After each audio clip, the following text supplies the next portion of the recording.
Account में केवल 99 लाख रुपए, 1 करोड़ रुपया भी नहीं है इनके पास में। जबकि इनके ऊपर दिल्ली सरकार का 6,276 करोड़ रुपए का लोन बकाया है। 6,276 करोड़ रुपए की देनदारी इनकी दिल्ली सरकार पे है। तो इसीलिए मैंने कहा कि भारतीय जनता पार्टी ने इनको पूरी तरह से दिवालिया कर दिया है, दिवालिया बना दिया है। 14 साल पहले भारतीय जनता पार्टी एमसीडी की सत्ता में आई थी और इस 14 साल में बुरी तरह से इन्होंने नगर निगम को चूस लिया है। इतनी बुरी तरह से चूस लिया है कि अब इनमें नगर निगम की गुठली भी इन्होंने नहीं छोड़ी है। आज बीजेपी ने नगर निगम को इस लायक भी नहीं छोड़ा कि वो अपने कर्मचारियों को तनख्वाह दे सके। नगर निगम के जो बेसिक फंक्शन हैं, साफ सफाई, primary health, primary education, building department, नक्शे, इन सब की तो बात छोड़ दीजिए, इन पे तो बात करना ही बेईमानी है। कर्मचारियों की तनख्वाह दे सके नगर निगम, 14 साल की सत्ता में भारतीय जनता पार्टी ने नगर निगमों को इस लायक भी नहीं छोड़ा कि वो अपने कर्मचारियों की तनख्वाह दे सके। आज उसके कर्मचारी, चाहे वो सफाई कर्मचारी हो, टीचर्स हो, मेडिकल स्टाफ हो, बाकी स्टाफ हो, तनख्वाह के लिए तरस रहे हैं। भारतीय जनता पार्टी ने पिछले 14 साल में नगर निगम में जो राजनीति की है, वैसी भ्रष्ट राजनीति देश के तो छोड़ दीजिए, दुनिया भर के किसी नगर निगम में देखने को नहीं मिलती जितना भ्रष्ट प्रशासन भारतीय जनता पार्टी ने 14 साल में नगर निगम में चलाया है। और एमसीडी में भ्रष्टाचार चरम पे है, ये बात हम ही नहीं कह रहे, बीजेपी के बड़े नेता भी मान रहे हैं।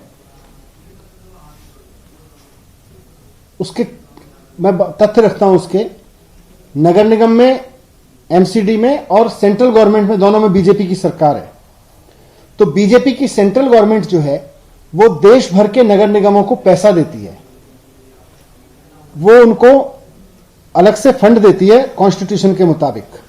हर एक नगर निगम को पैसा देती है, वो चाहे पक्ष का नगर निगम हो, वो शहर जहां भारतीय जनता पार्टी की सरकार है, सेंट्रल गवर्नमेंट उनको भी फंड दे रही है। वो शहर जहां कांग्रेस की, सपा की, बसपा की, लेफ्ट की, टीएमसी की, किसी और की सरकार है नगर निगम में, वहां के लिए भी भारतीय जनता पार्टी की केंद्र सरकार पैसा दे रही है। लेकिन केवल और केवल दिल्ली नगर निगम को, जहां भारतीय जनता पार्टी की सरकार है, बीजेपी की सेंट्रल गवर्नमेंट पैसे नहीं दे रही। हमने कैलकुलेट किया, 11,500 करोड़ रुपए देने हैं इनको, सेंट्रल गवर्नमेंट को, नगर निगमों को। लेकिन केंद्र सरकार कह रही है कि जी कानून में लिखा हो, संविधान में लिखा हो, हम इसको नहीं मानते, हम इनको पैसे नहीं दे सकते, क्योंकि हमको यह पता है कि बीजेपी के लोग जो नगर निगम में बैठे हुए सारा पैसा खा जाएंगे। हमने केंद्र से बात की, सीएम साहब ने कई चिट्ठियां लिखी सेंट्रल गवर्नमेंट को कि साहब नगर निगम को आप सीधे पैसा दे दो। हमने याद दिलाया कि मनोज तिवारी जी जब चुनाव लड़े थे, पिछला जब भारतीय जनता पार्टी चुनाव लड़ी थी नगर निगम का 2017 का, उस वक्त मनोज तिवारी जी ने कहा था कि हमारी बीजेपी की सरकार बनवा दो, हम सीधे सेंट्रल गवर्नमेंट से पैसा लाया करेंगे।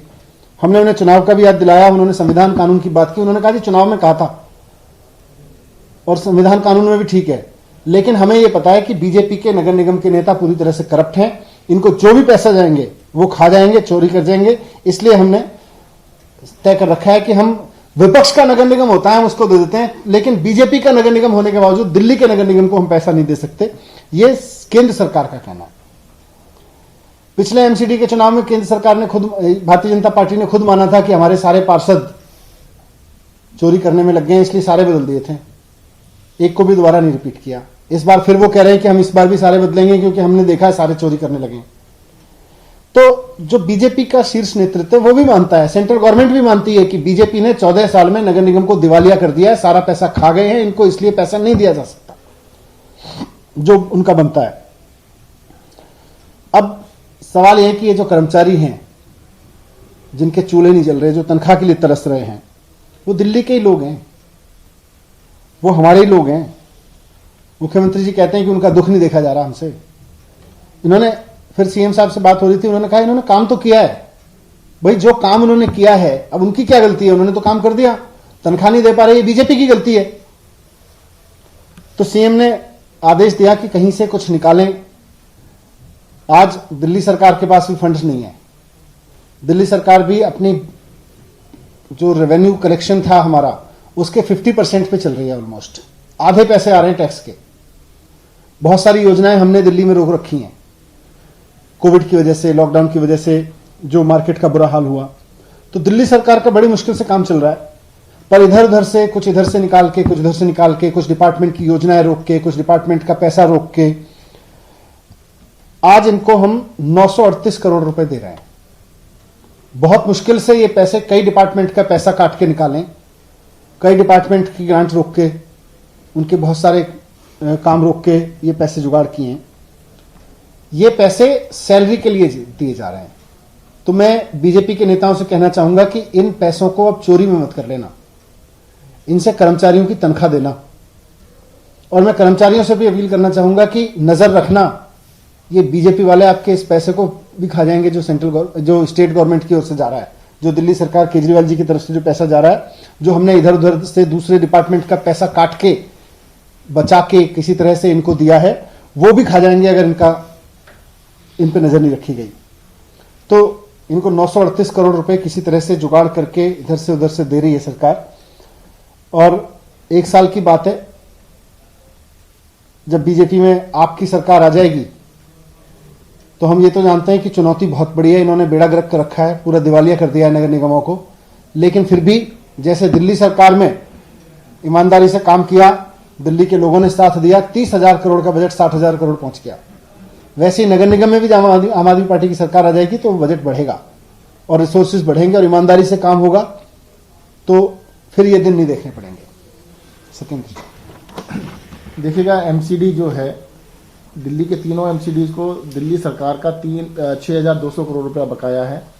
दिल्ली सरकार ने उनसे 6,200 करोड़ लेना है, उनके ऊपर लोन है 6,200 करोड़ का। उसके बावजूद भी मुख्यमंत्री अरविंद केजरीवाल जी ने कहा, क्योंकि एम्प्लॉयज़ को बहुत तकलीफ है और ये कोविड का टाइम चल रहा है, तो उन्होंने कभी कुछ ना कुछ कहीं से भी फाइनेंस मिनिस्टर साहब से बोला कि भाई कैसे भी कोई भी खर्चा कम करके कुछ पैसा दे दीजिए, इनका नहीं बनता है, तब भी कुछ ना कुछ दे दिए। तो 938 करोड़ रुपया डिप्टी सीएम साहब ने इधर से उधर से कम करके काफ़ी चीज़ों के खर्चे कम, दूसरे डिपार्टमेंट का पैसा, दूसरे डिपार्टमेंट के खर्चे कम करके वहाँ से निकाल के दे रहे हैं। एमसीडी के अंदर भ्रष्टाचार है, सबको पता है।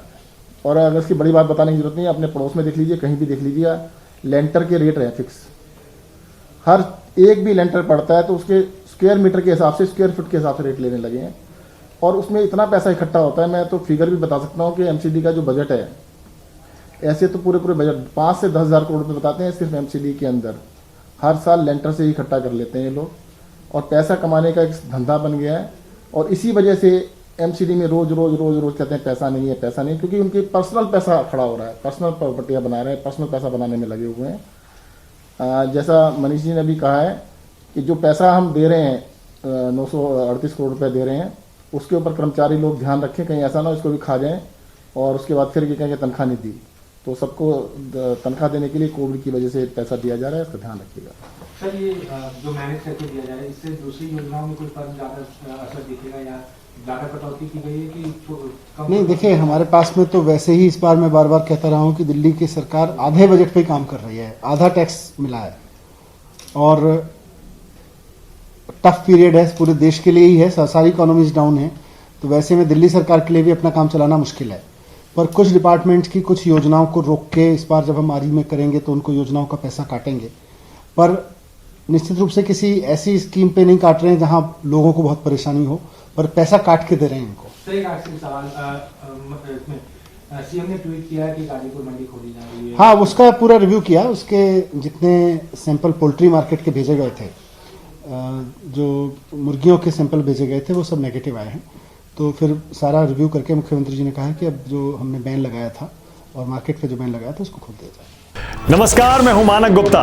अगर आपको हमारा ये वीडियो पसंद आया हो तो इसे लाइक और शेयर जरूर करें, और हाँ, हमें सब्सक्राइब और फॉलो करना ना भूलें ताकि आप देश और दुनिया की कोई खबर मिस ना करें।